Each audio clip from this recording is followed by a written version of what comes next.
जिस्म की बाई-बादी को ख़त्म करने में, कमर की दर्द को ख़त्म करने में जितना रोल इसका, इतना शायद ही किसी और चीज़ का होगा। जी, अस्सलाम वालेकुम कीम साहब। लोग घर पे अमरूद लगाते हैं, शतूत लगाते हैं, आपने कुआलगंद लगाई हुई है।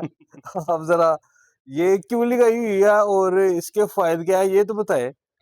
माशाल्लाह, बहुत अच्छा सवाल है आपका। हाँ, ये हकीकत है, लोग घर पे जो है ना वो अमरूद लगाते हैं, मौसम्मियाँ, नींबू लगाते हैं, हमने घर पे गुआलगंद लगाई हुई है। इसके बहुत सारे बेनिफिट्स हैं, ये जिस्म की बाई-बादी को ख़त्म करने में, कमर की दर्द को ख़त्म करने में जितना रोल इसका, इतना शायद ही किसी और चीज़ का होगा। और जो है एक मशहूर दवाई है जिसका नाम मुसब्बर है और मुसब्बर इसी की जेल से तैयार होती है। और ये इसका तरीका जो घर पे दवा लगाने का मकसद है, हम इसको यूज़ करवाते हैं कमर के दर्द पे, जोड़ों के दर्द पे, जो गैप आ जाता है या दर्द रीढ़ बाई-बादी से बोलते हैं, जो कि दर्द जहाँ से चलती है और नीचे की तरफ मूव करती है, उसके लिए इसका बड़ा ज़्यादा बेनिफिट है।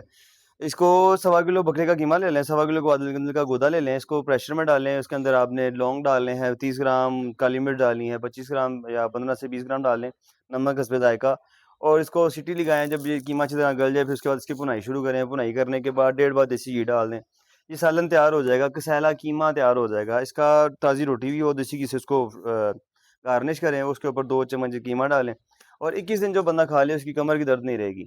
और अगर इसके साथ मेडिसिन यूज़ की जाए तो सोने पे सुहागा है। जिस्म की बाई-बादी को ख़त्म करने में, जोड़ों को अंदर जो रतूबात को पैदा करने में, उसकी बाई-बादी जो उसमें जो वफ़र पानी आता है उसको खुश्क करने में जितना रोल इसका है, उतना शायद ही किसी और चीज़ का हो और ये अल्लाह पाक की कुदरत है।